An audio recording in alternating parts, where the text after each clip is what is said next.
السلام علیکم، میرا نام ڈاکٹر جہانزیب ہے. میں ایسوسیٹ پروفیسر آف میڈیسن ہوں اور النفیس میڈیکل کالج اسٹر یونیورسٹی میں کام کرتا ہوں. اور مجھے ایک موقع ملا ہے کہ میں آپ لوگوں سے استھما اور کووڈ کے سلسلے میں آپ سے بات کروں.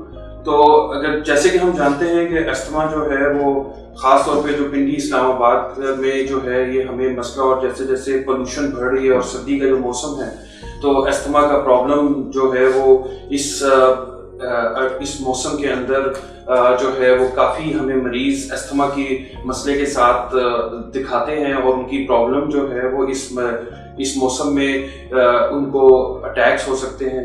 اسی استھما کی پرابلم کے ساتھ آج کل کووڈ کا سیزن بھی چل رہا ہے، تو اسی سلسلے میں آپ سے کچھ بات کرنا چاہتا ہوں. جیسے کہ ہم جانتے ہیں کہ استھما کے پیشنٹ جو ہے ان کو چونکہ ایک سانس کی بیماری ہے جس میں ان کی سانس کی بندش ہو جاتی ہے سانس کی نالیوں میں، جس کی وجہ سے ان کو ایک بریتھلنس اور سانس میں سیٹی کی آواز آتی ہے. اور یہی پرابلم اگر ساتھ میں ایک اور وائرس جو کہ کووڈ کا وائرس ہے جس کو ہم کرونا یا کووڈ-19 کے وائرس کے نام سے جانتے ہیں، تو وہ اس مسئلے میں جن کو استھما کا مسئلہ ہو تو اس میں یہ دو چیزیں مل کر سانس کی اگر سسٹم کو انوالو کریں تو اس کی وجہ سے مسائل تھوڑے بڑھ جاتے ہیں. تو اگر ہم استھما کی بات کریں تو ہم سب جانتے ہیں کہ استھما جو ہے وہ ٹھنڈے موسم میں کچھ ایسی چیزیں جن سے الرجی ہو، جس میں کسی قسم کی بھی خاص خوشبو، کوئی خاص اگر بگس ہوں، ان ساری چیزوں سے استھما جو ہے وہ ٹریگر کر جاتا ہے. تو استھما والے مریض جو ہیں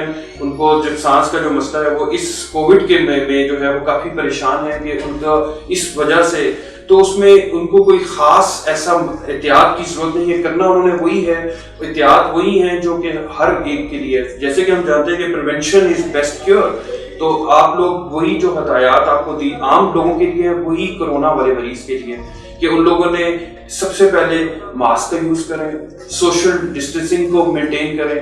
جو کراؤڈ والی جگہ، جو کراؤڈڈ پلیسز ہیں یا جو پبلک گیدرنگز والی جگہ ہیں جہاں پہ بہت زیادہ لوگ ہوں جن میں آپ کو پتہ نہیں، کیونکہ کووڈ میں ایسے لوگ بہت سارے ہوتے ہیں جو کہ کیریئر ہوتے ہیں مگر سمپٹومیٹک نہیں ہوتے، یعنی کہ ان کو کوئی سانس کی بظاہر تکلیف نہیں ہوتی، تو اس سے جو ہے وہ ایسی جگہوں پہ جانے سے اوائڈ کریں.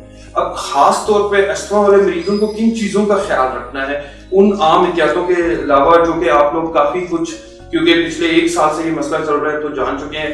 تو ایک جو سب سے امپورٹنٹ اس میں بات یہ ہے کہ جو آپ ڈس انفیکٹنٹ کی بات کرتے ہیں یا جو آپ لوگ کسی پلیس کو ڈس انفیکٹ کرنا ہے یا جو آپ سینیٹائزر استعمال کرتے ہیں، آپ نے اس چیز کا خیال رکھنا ہے کہ اس سے آپ کو مسئلہ الرجی نہ ہو جائے. تو اگر آپ نے کسی ایسی پلیس پہ جہاں پہ ڈس انفیکٹنٹ کا یوز ہو تو آپ کسی اور سے کہہ دیں کہ وہ آپ کے لیے وہ کمرہ، وہ جگہ جو ہے وہ صاف کر دیں. اسی طرح جو کامن ڈس انفیکٹنٹ جو ہم یوز کرتے ہیں اس میں ہم نے ذرا خیال رکھنا ہے کہ جو ڈس انفیکٹنٹ یوز کر رہے ہوں وہ ایسے نہ ہوں جن سے آپ کو الرجی ہو جائے اور جن سے آپ کو مسئلہ ہو. اس کے علاوہ اگر ہم بات کریں کہ اس سیزن کے اندر آپ کو ایک ایسا جو چیز ہے کہ آپ کو اگر کوئی مسئلہ ہو جائے اور آپ کی سمجھ میں نہ آ رہا ہو کہ کس طرح، تو ایک ہماری سائٹ ہے سانس ہے زندگی، اس کے اوپر آپ اپنا سوال بھیج سکتے ہیں.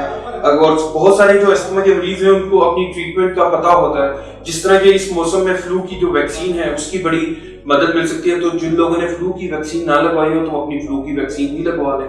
اس کے علاوہ اپنے ڈاکٹر سے ڈسکس کر لیں پلان کہ اگر آپ کو استھما کا کوئی اٹیک ہو جائے تو اس کو کیسے سالو کرنا ہے، تاکہ آپ کو ہاسپٹل میں جہاں پہ آج کل کووڈ کے مریض ہوں وہاں پہ نہ جانا پڑے. اور اس سلسلے میں اگر آپ کو کوئی رہنمائی چاہے تو ہماری یہ سانس ہے زندگی کی جو سائٹ ہے اس پہ بھی رابطہ کیا جا سکتا ہے. ایک چیز کے بارے میں اور بات کرنا چاہوں گا کہ لوگوں میں بے چینی سی پائی جاتی ہے کہ یہ بیماری ایسی ہے جیسے اچھوت کی بیماری. تو ایسی کوئی بات نہیں، ہم ڈاکٹر آپ کی مدد کے لیے موجود ہیں. اگر کسی کو پہلے تو احتیاط کا دامن ہاتھ میں رکھیے، اگر کسی کو بیماری لگ جاتی ہے تو اس کو چھپانے کی ضرورت نہیں. جو ڈاکٹرز ہم اسکریننگ کی بات کرتے ہیں، میں چونکہ پریکٹس بھی کرتا ہوں اور مریض ہم ہاسپٹل میں بھی دیکھتے ہیں، تو ہم دیکھتے ہیں کہ لوگ جو ہیں وہ گھبرا جاتے ہیں اور اپنی پرابلم کو ڈاکٹرز کے ساتھ شیئر نہیں کرتے. تو شیئر نہ کرنے کی وجہ سے نقصان یہ ہے کہ ان کو کچھ جو مفید معلومات ڈاکٹر یا جو ہیلپ چاہیے اس سے وہ محروم رہ جاتے ہیں. دوسرا اس میں یہ کہ وہ گھبرا کے کہ ہمیں کوئی اٹھا کے دے جائے گا, کوئی بند کر دیں گے, تو ایسی اب کوئی چیز نہیں. 90 سے 95% مریضوں کو گھر میں اور یا ٹیلی فون کے اوپر ہدایات ہی سے ان کا علاج ہو سکتا ہے, بلکہ انفیکٹ ان کو کسی قسم کی دوائی کی ضرورت بھی نہیں ہوتی. عام کولڈ کی طرح وہ بڑے اچھے سیفلی ریکور کر سکتے ہیں. مسئلہ ان مریضوں کا ہے جن کو ساتھ میں کچھ کوموربڈس ہوں, جس طرح بلڈ پریشر, شوگر, دل کی تکلیف, استھما, ان لوگوں کو جو ہے وہ مدد کی ضرورت ہوتی ہے.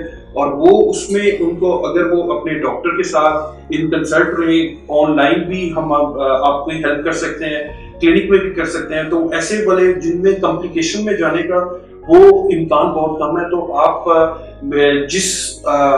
آپ کو کوئی بھی اگر مسئلہ ہو تو کوئی پریشانی مت کیجیے. اگر ٹیسٹ یہ پازیٹیو آ جاتا ہے, دیکھیں پوری دنیا میں وائرس پھیل گیا, تو ایسا اگر یہ چھپانے سے چھپنا ہوتا تو چھپ جاتا نا, چائنا میں ہی چھپ جاتا. تو اس لیے ہرگز پریشان نہ ہوں. اگر آپ کو یہ بیماری ہو تو آپ ضرور ڈاکٹروں سے مشورہ کیجیے اور ان کی مدد لیجیے. 90-95% لوگ اسموتھلی ریکور کر جاتے ہیں, کسی خاص ٹریٹمنٹ کی ضرورت نہیں ہوتی, مگر ایسولیشن کی ضرورت ہوتی ہے, ان کو کوارنٹائن کرنے کی ضرورت ہوتی ہے تاکہ اور لوگ کو یہ مرض جو ہے وہ ان سے ٹرانسفر نہ ہو. تو ان ہدایات پر عمل کیجیے اور ایک خوشگوار زندگی گزاریے. جزاک اللہ.